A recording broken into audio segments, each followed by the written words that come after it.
Hi there, Pixel Fight Clubbers. I decided to do a video this week since I wrote last week.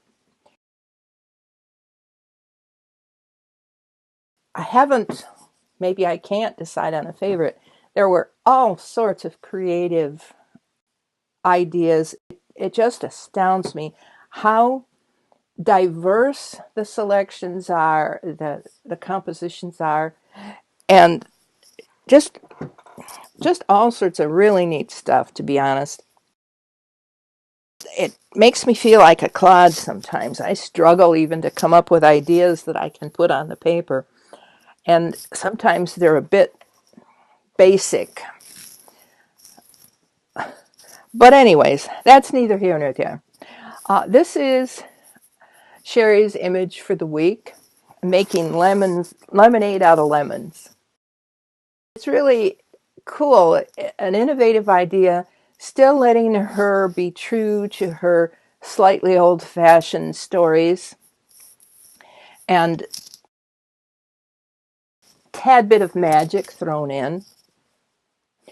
I don't see any errors in compositing. I don't see where anything looks tremendously out of place. I'm not seeing any artifacts around the edges, and the shadows, what there are. A nice job for picking an overcast sky. So about the only shadows you will see will be the ground shadows where the items interact with where they're sitting on. Photographically speaking, it's a nice composition. The subjects are in a nice triangle. You can follow from the man to his son to the dog to the man to his son to his dog. The important part is sitting on a third line, and the important part, I'm going to say, is probably the trailer. Nothing is completely centered, so it looks rather well. I am concerned with the man, though. I am afraid that the way he's standing over that open hatch, he's going to trip and fall and break his neck. And then that poor boy will have to get out of there on his own. So perhaps you can move the man either to the far side of the hatch or to the near side of the hatch, or make him a little bit bigger so he can step over it easier, or close the hatch. It's a minor detail, but it's a bit of a jarring, especially since his heel is on the open part of the hatch. It's teeny, but like I say, I'm afraid he'll fall. Overall, I think the color cast is a bit gloomy. The title is more optimistic than the color cast on that. So I played around a little bit, and I took this into Camera Raw, and I changed the color cast to auto. And you see it made a little difference. It gave it a little more blue. And there would be blue. There's enough sky there that we'd get a blue cast to it. And then I also played around a little bit by increasing the clarity. And I gotta tell you, I'm a fan of clarity. So now I have changed both the color cast, and I have added just a tad bit of red to, as you can see, just a tad bit of red, and I've added some clarity. It makes the water sparkle a little more. It makes everything stand out from their background. Try that next time you're compositing. Try Camera Raw in the different color modes and perhaps a little clarity. I also played around with levels to see if I liked that. And let's see, I'll turn off this Camera Raw filter. I think this is still a little green, and this is just me, and it may be my monitor. You might also think about levels, but then again, am I messing with your magic when I make more contrast? don't know, but at least consider getting that sad green out of an optimistic picture. And then we have Vicky. I think this is absolutely gorgeous.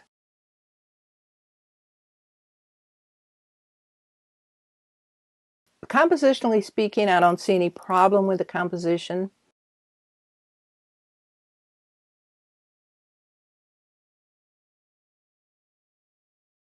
I like the guy in silhouette. I wished he were more into the light of the sky a little bit. And maybe you can consider in your PDS document moving the sky over a little bit, because he does belong in this lower corner, but he doesn't contrast against the sky as much as I'd like. Photographically speaking, it is a good composition. We have the nice angle of the galaxy coming down. We have the subject placed in the lower left corner. It's beautifully put together. There are a couple of jarring areas, if you ask me. And one of them is this piece of light right here.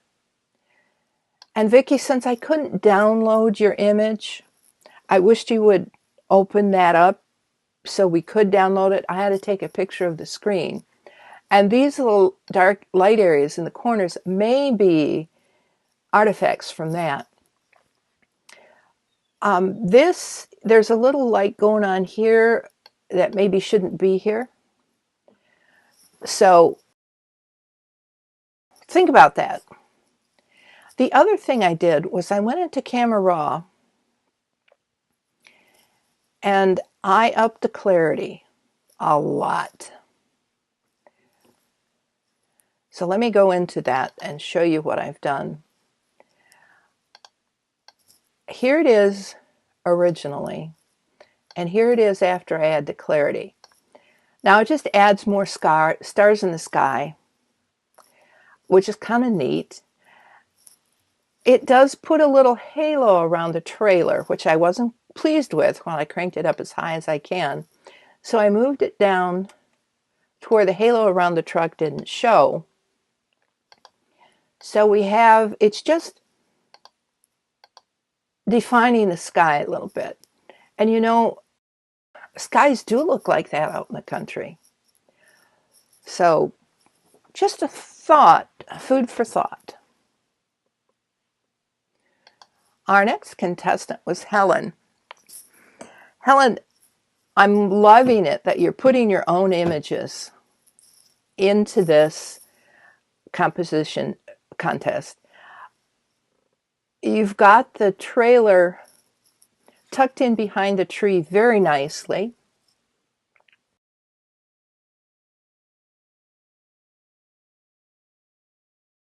You've got some leaves following over the top.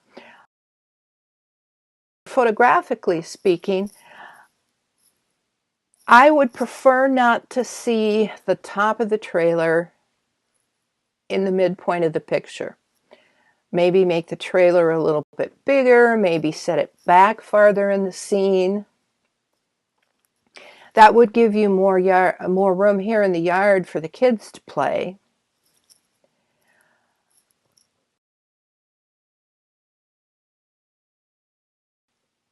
Compositingly speaking, there is a slight discordance in the color casts.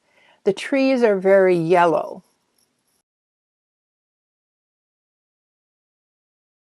The people and the trailer's kind of bluish green, and the people aren't orangey yellow like you would expect from the light on the trees to be.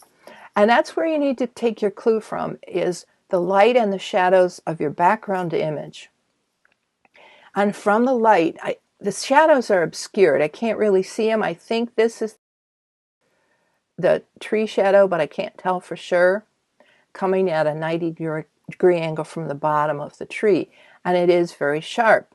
And the sharpness of this shadow matches the sharpness of the trailer. But you want to take this, go in your pixel squid and move the trailer shadow backwards.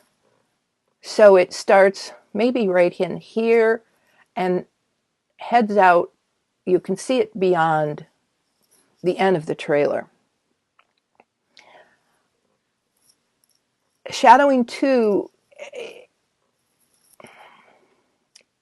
I think, is a little clumsy.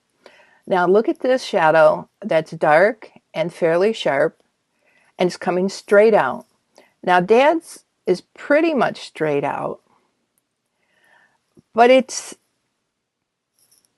doesn't match sharpness or color of the natural shadows. The sun, even though he's up off the ground, his shadow would still be off to this side here a little bit. And this guy, his shadow is going straight back rather than straight sideways. I did put up a couple of Aaron Nace tutorials on shadows that might help you just a little bit. But the important part is to be consistent so the shadows of your background are matched by the shadows that you add. One thing that really drew my attention was this little bird in the tree. So the first thing I did was heal him out, because anything white draws your attention. And he kept dragging my eyes back up to there, and there's really nothing to see. Now, yes, I went ahead and put this in camera raw, and I added, let's see, I'm sure I added clarity. I didn't change the white balance. I added some clarity here. And I don't know how this will look. Let me go into the hue, saturation, and grayscale. And let me look at, no, I can't, this isn't going to work, so forget that. So anyways, I've added some clarity. And as we toggle that in on and off, it makes the trailer and the people match the scene a little bit better. I probably should just have it showing on the people and the trailer, but I'm not going to take the time to do that right now. But kudos, Helen, for bringing your own photography in there. It's just a beautiful day in the park. I love it. Then we come to Russell. It works. Yes, it's centered, but you're showing very clearly what the subjects are. They are mostly the same color, although this is a little more red than the, I'm going to call this a tractor, for lack of a better word. The trailer is a little more red than the trailer. You might want to take a moment to make it a little greener. And let me see if I can do this real quick. Not sure it's going to happen.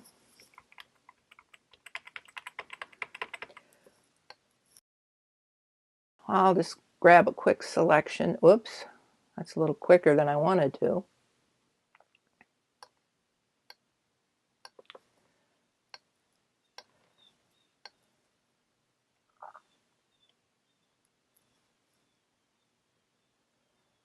And I really needed, I think, a bigger brush might have helped me a little bit better. But we'll call that good. And then I'll add a layer mask, or an adjustment layer. And I'm going to try color balance here. And it should happen just on the trailer. And I'm going to push the green just a little bit. And maybe just a tad bit of cyan. And let me see if I can get the, no, that's not working too well. So I'll leave those alone, put that back to 0 and put this back to 0. And just adding the green alone gets the majority of the trailer to match the tractor. It's just a teeny thing, but keep it in mind for the next time. Now, I also went into Camera Raw with this one and added clarity. I really like clarity.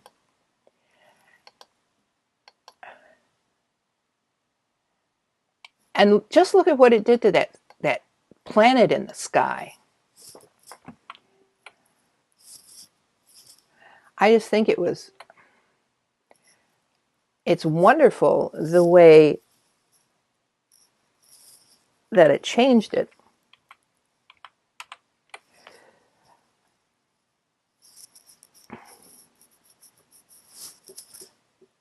But really neat job. I love the way that you've replaced the trailer wheels with the tractor rockets. Don't know. Anyways, good job. And then we're coming to Jim's camping. The Clampetts are tired of Beverly Hills. They're going back home. Again, this is quite busy, but yet it tells the story of the Clampetts, because if we remember the opening of the show, they had their little car packed full of everything that they could put on it. I don't see any problems with adding things. I don't see any raw edges, and everything seems to fit in the scene fairly well. I would rather see, and this is a personal thing, on your background, I would ask you if you tried to stretch it up a little bit so that the sky and the water met right about here above the umbrella. And the other thing is, if we pull out a guide and we put it at the edge of the water at one end, the edge of the water is way taller than that at the other end. All the water is going to run out of your lake, Jim. And then it wouldn't be a very cool place to camp. So keep water level, if you don't mind, when you do backgrounds and stuff. That would get the umbrella away from this demarcation between the sky and the background. I took this into Camera Raw, and I made a lot of changes. I think this is a little dark. I think the skin is a little green, so I added a tad bit of red and some yellow to brighten their skin up. So let's go into Camera Raw and see what I've done. I've added a lot of clarity, some vibrance. It just gets things going a little bit. I might even think about a little saturation. No, not saturation. I've taken the highlights down.